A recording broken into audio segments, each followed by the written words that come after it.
Assalamualaikum warahmatullahi wabarakatuh. Halo semua, ketemu lagi sama Ibu. Hari ini kita akan membahas tentang materi laporan laba rugi. Nah, dalam materi laba rugi ini kita akan membahas tentang pengertian dan fungsi laporan laba rugi, komponen-komponen apa saja yang ada di dalam laporan laba rugi, lalu jenis dan contoh laporan laba rugi. Oke, kita langsung ke pengertian laba rugi. Apa sih laporan laba rugi itu? Laporan laba rugi atau yang biasa disebut dengan income statement adalah laporan keuangan yang berfokus untuk menunjukkan pendapatan dan pengeluaran perusahaan selama periode tertentu. Nah, laporan ini yang menjadi acuan terkait kondisi finansial yang terjadi pada perusahaan. Nah, tak hanya itu, laporan ini juga harus dibuat sedetail mungkin jika perusahaan tersebut adalah perusahaan besar ataupun multifungsional. Kenapa demikian? Hal ini bertujuan jika ketika dilaksanakan evaluasi, keterangan datanya lebih menyeluruh dan bisa dipertanggungjawabkan. Yang selanjutnya ada fungsi laporan laba rugi.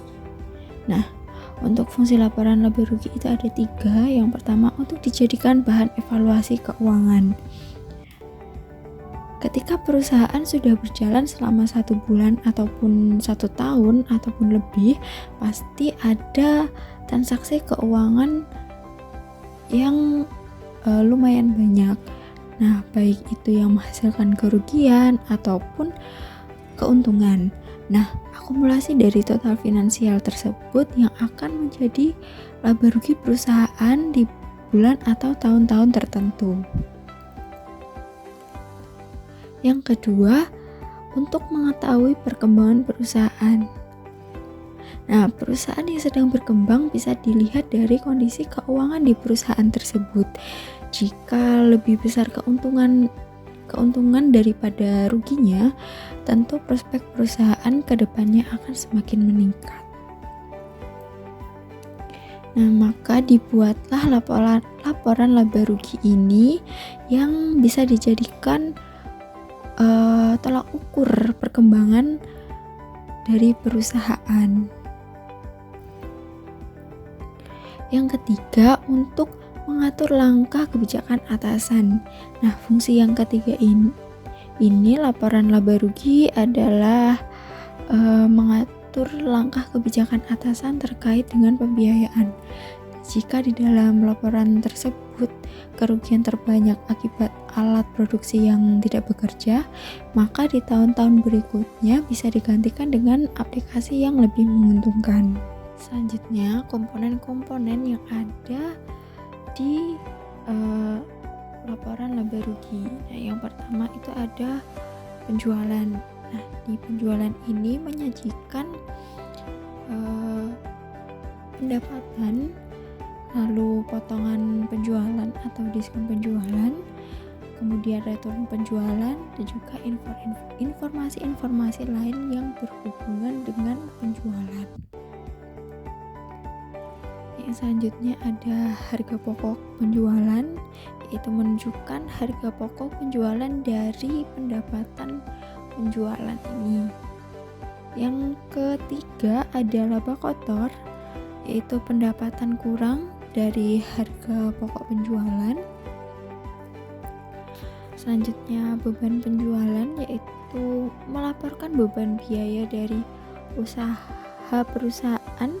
Selanjutnya ada beban penjualan, yaitu melaporkan beban biaya dari usaha perusahaan dalam melakukan penjualan.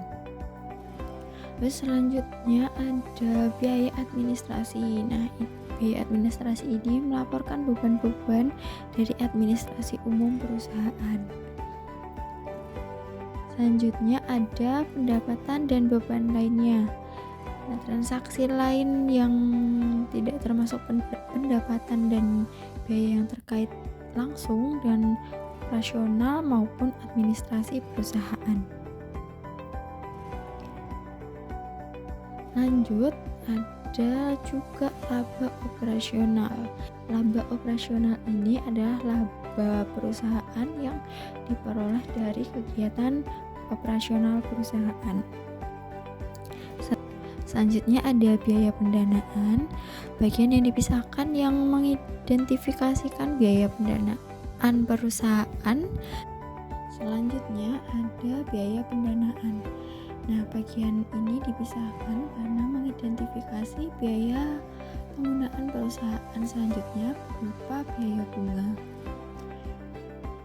Lalu ada laba sebelum pajak.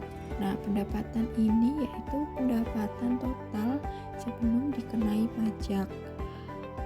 Selanjutnya ada pajak penghasilan, yaitu melaporkan biaya pajak yang harus dibayarkan oleh perusahaan. Selanjutnya yaitu ada laba bersih. Nah, laba bersih ini yaitu jumlah total dari seluruh pendapatan yang didapatkan dari perusahaan. Contohnya saja seperti laba per lembar saham, lalu laba penjualan setelah dikurangi dengan diskon dan juga return penjualan. Selanjutnya pengguna laporan laba rugi. Ada dua kelompok pengguna laporan laba rugi, yaitu eksternal dan internal.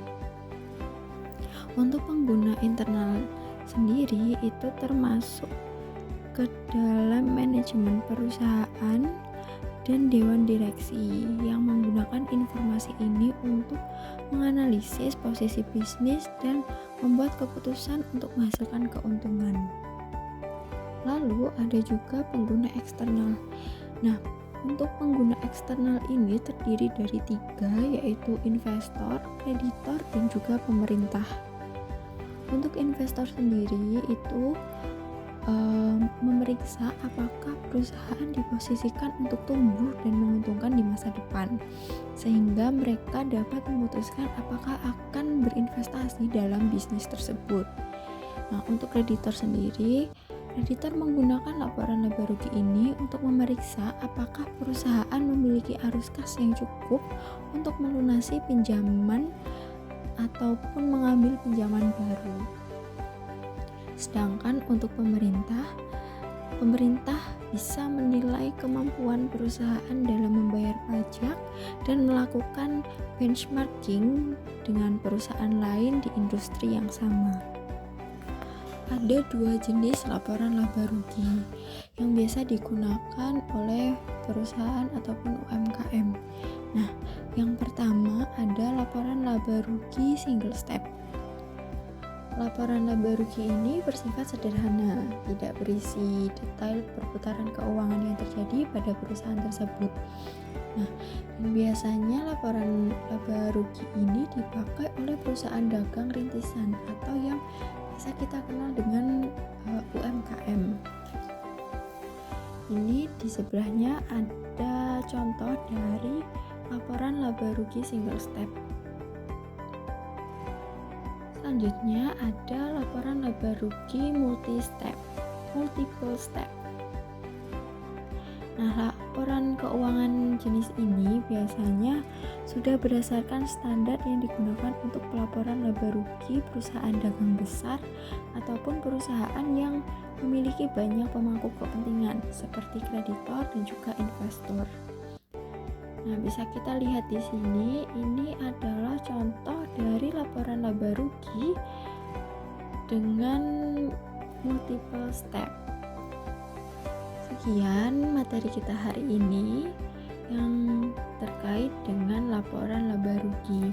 Nah, untuk contoh-contoh soalnya nanti kita akan bahas saat kita sudah ada di kelas gitu. Ibu harap kalian paham dengan yang Ibu sampaikan tadi. dan tahu fungsi dari laporan laba rugi pada perusahaan. Sekian, Ibu tutup materi kita hari ini. Wassalamualaikum warahmatullahi wabarakatuh.